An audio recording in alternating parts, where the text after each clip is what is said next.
Well, hello, my friends, and happy Sunday, and welcome to this week's episode of My Journey with Jesus. My name is Dave Little, and I am so pleased that you all have tuned in to this week's broadcast of My Journey with Jesus as we continue to study His Word and walk imperfectly in our journey with Him. Over the last number of weeks, we have been looking at the book of Psalms, and we will continue in our journey today through the book of Psalms. We've been looking specifically at Psalm 46 and the issue of fear as we explore that. And last week, as we got into the beginning of Psalm 46, we saw some pretty scary stuff. We talked about the psalmist and the fears that he expressed, natural disasters, military conquests, political intrigue. And we also examined the modern world and a number of the modern fears that we face: disease, family turmoil, the uncertainties of the 21st century economy, and such like. Today we get to the good news in Psalm 46. God has a design for us to confront and overcome our fears through His power. After all the angst that we see in Psalm 46, we finally get to the solution in verse 10. Cease striving and know that I am God. At the beginning of Psalm 46, the author starts us off with two reassurances.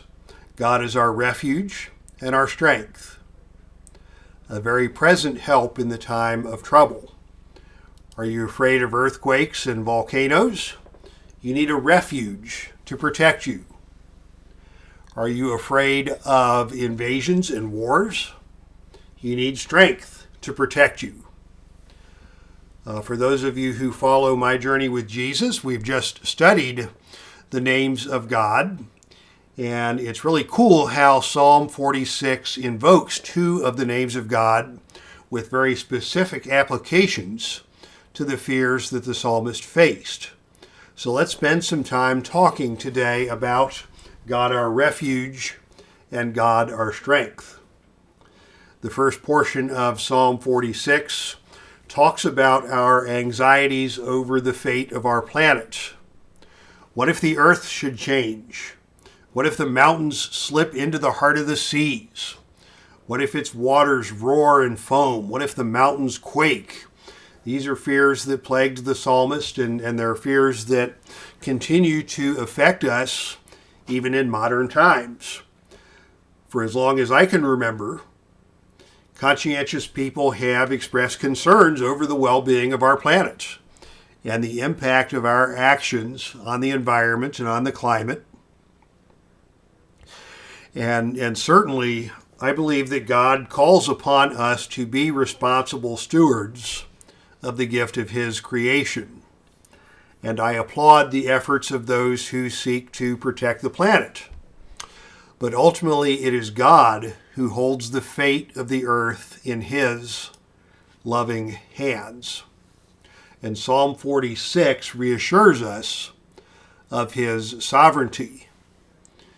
In Psalm 46, once again, we meet our refuge, God the Creator, Elohim, as we learned about a number of weeks ago. And it is God, Elohim, who sustains our planet, as we learn in verses 4 and 5. There is a river whose streams make glad the city of God, the holy dwelling places of the Most High. God is in the midst of her. She will not be moved. God will help her when the morning dawns. So the picture we see here in Psalm 46 is Elohim the Creator, God as the river who brings life and nourishment to His people in the city of God, His holy dwelling place. Elohim the Creator is in the midst of her. She will not be moved. Elohim the Creator provides for His creation when the morning dawns. Elohim the Creator is our refuge in this moment of fear. And what a wonderful reassurance we have that Elohim, our Creator God, is watching over our home here on earth, and we need not fear. In verse 6, the psalmist turns to the other fear that he expressed, and that was military conquest. The nations made an uproar, the kingdoms tottered. He raised his voice and the earth melted. The Lord of hosts is with us. The God of Jacob is our threshold. So here's the dilemma. The nations are in an uproar, but God again has the answer. The Lord of hosts is with us. Jehovah Sabaoth, the Lord our warrior, is with us to protect us and defend us against the uproar of the nations. This is such a powerful promise that the psalmist proclaims it twice, both here in verse 7 and again at the conclusion of Psalm 46 in verse 11. The nation of Israel was doubly blessed, and Jehovah Sabaoth is constantly at the ready to watch over his people now and in the days of Israel. Israel was facing danger at every side when this psalm was written, and there's no question that the modern world is headed in that same direction. Even today, Ukraine is fighting for its very existence. China is rattling its sabers. The Middle East is always in turmoil. For most of the earth, political intrigue and the threat of military conflict is an everyday state of affairs. But the Lord of hosts instructs us to be not afraid. Jehovah Sabaoth is with us. In verses 8 and 9, we get to see some of the magnificence of Jehovah Sabaoth. Come behold the works of the Lord, who has wrought desolations in the earth. He makes wars to cease to the end of the earth. He breaks the bow and cuts the spear in two. He burns the chariots with fire. This series of word pictures in verses 8 and 9 is very inspiring. It's kind of like the special effects portion of Psalm 46, where we see all the power and the glory and the majesty of Jehovah Sabaoth, the Lord our warrior, in action. He wrought devastations. He makes wars to cease. He breaks the bow. He cuts the spear in two. He burns the chariots with fire.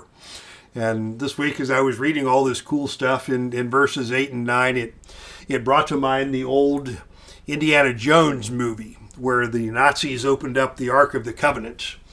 And as they looked into the Ark of the Covenant, the angel of the Lord arose from the Ark, and this angel came out and just wreaked havoc. Dudes were getting wasted by bolts of energy coming out of the Ark. Flames are shooting every place. A couple of guys even had their flesh melt right off of their bodies. How cool was that? That was pretty intense stuff, especially when I was a young teenager watching that. But that's only a fraction of what Jehovah Sabaoth is capable of. And Jehovah Sabaoth is capable of things above and beyond our imagination, or even above and beyond the imagination of Steven Spielberg. Jehovah Sabaoth is our refuge and our strength.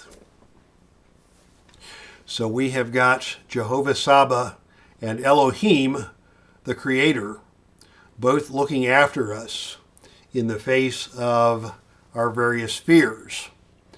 And with that, Psalm 46 reaches its conclusion. It is here in verse 10 where we learn the key to overcoming our fears. Cease striving and know that I am God. I will be exalted among the nations. I will be exalted in the earth. Cease striving. Or as the New International Version presents it, be still. Our worries and our fears aren't going to change our circumstances. No amount of human wisdom or human strength is enough to alter God's plan for the fate of the earth and the human race. From the human perspective, the solution is to know that I am God. Cease striving and know that I am God. I will be exalted among the nations.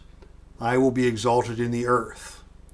God will be exalted among the nations. So we don't have to live in fear about wars and political crises and intrigue. God will be exalted in the earth. So we don't need to live in fear about earthquakes and natural disasters and the fate of his creation. He is Elohim, the creator, who sustains the earth. So from the perspective of the psalmist, God has the solution to all our fears. As we mentioned last week, we have a lot of fears that weigh on our hearts and our minds in the modern world. So the question is, how do we activate the power of God in our own lives to overcome our own fears on a personal level? And that's what we will get into next week as we conclude our look at fear as expressed through Psalm 46. So thank you all for tuning in to today's broadcast. It is such a blessing for me that folks tune into this broadcast from week to week and leave the questions and comments. If you have questions and comments, feel free to leave those in the comments section below. And that is certainly a blessing to me to know that folks are listening, and that encourages me to keep putting up these videos from week to week as God has laid it on my heart to do on my YouTube channel. If you enjoyed this video, please consider giving it a like. When you give this video a like, that doesn't do anything to inflame my ego. I try not to get wrapped up in that. I don't look at the statistics all that often. But the important thing is when you give this video a like, this video and videos like it, you are promoting these videos in the YouTube search algorithms of other users who might be surfing around YouTube looking for videos like this to encourage and inspire them as we all journey imperfectly together with Jesus. If you want to hear more from the channel, you can hit the little subscribe key down below, and you'll get notified whenever new content is posted. Once again, thank you all for joining us. Have a blessed week. And God willing, we'll be back next week to talk about ways to appropriate the Word and the power of God in our lives in order to overcome fear as He instructs us. Until then, God bless you all, and go in peace.